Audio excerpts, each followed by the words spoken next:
Last time, I added chaos to the game with a new combo meter. Then, I asked you folks what you thought were the most important parts of the Steam page. Which parts you looked at when you were considering buying a game. And most of the responses said they did pretty similar to what I do. Skim the trailer, check the tags and description, check the price, and then read some reviews of the game if they're still unsure.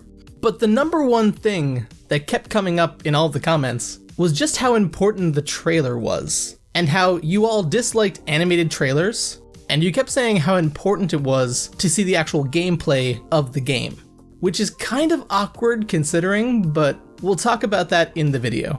And in this video, I got to work figuring out Steam.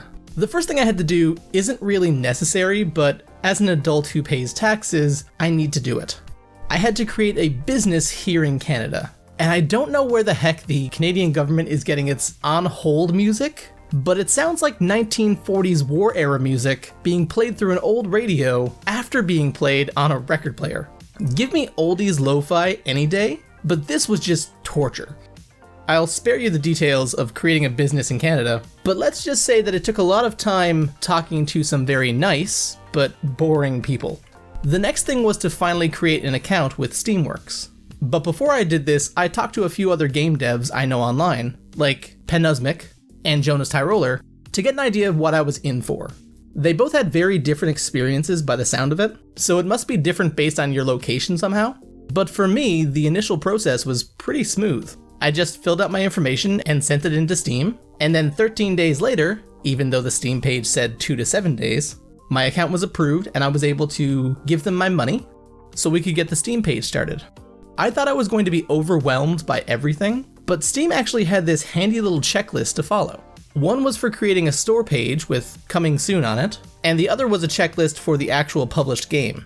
But after getting a little way into the checklist, that's when the overwhelm actually set in. There were so many different graphical assets to submit for the page, you don't realize just how many there are until you have to do it yourself.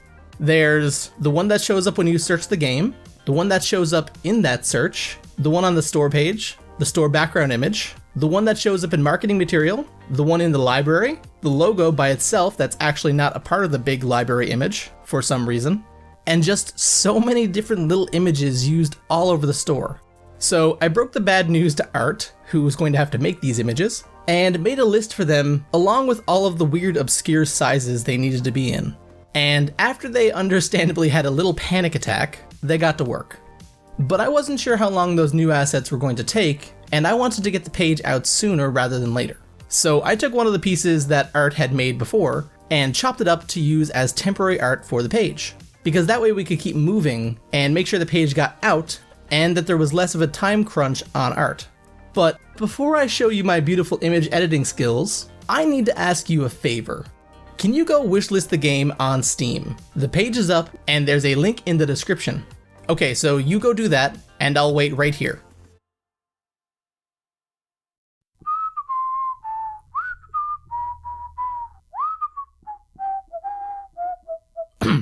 Okay, are you back? Cool.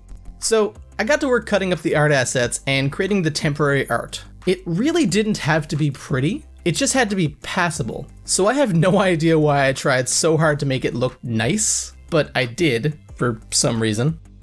ADHD! ADHD! Then I checked in on a stream that Art was doing to see how they were progressing with the actual art for the Steam page. And I'm not sure what I expected, but... We have put him down Old Yeller style. What's up, guys? Welcome to my stream. Today we're killing clouds. And that's when I stopped checking in on the streams. Then I ran into a portion of the game page that I knew I wasn't going to be very good at. The computer specs.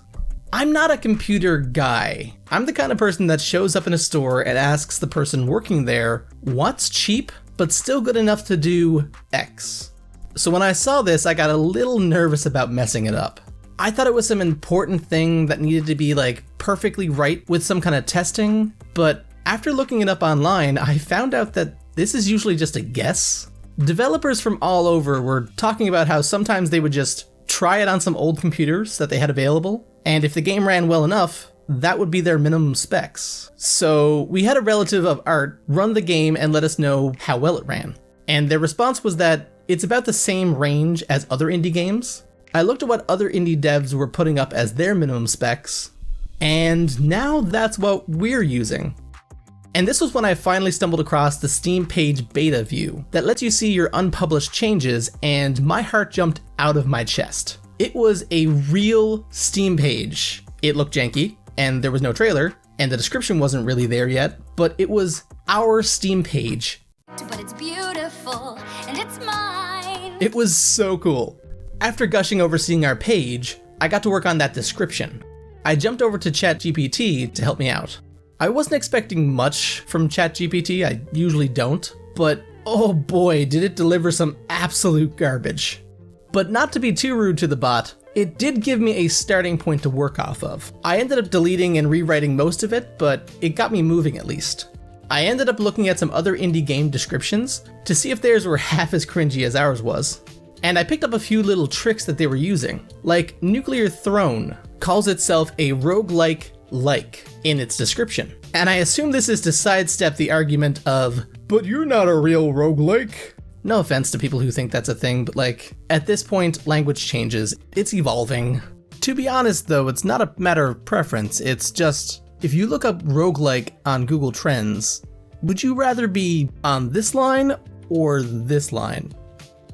So to do the same sort of thing, our game is now described as a game with roguelike-y elements, just to keep ourselves out of that conversation.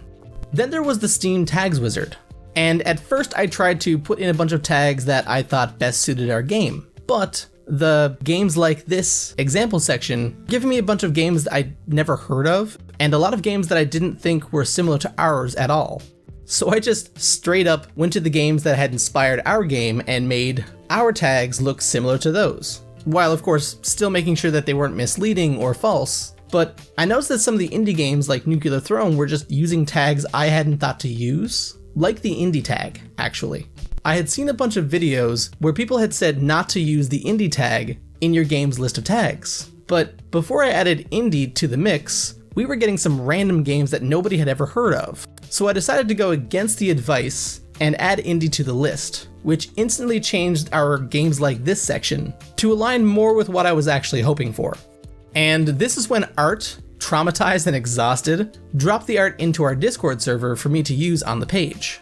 And I think that it came out really nice, especially the logo itself.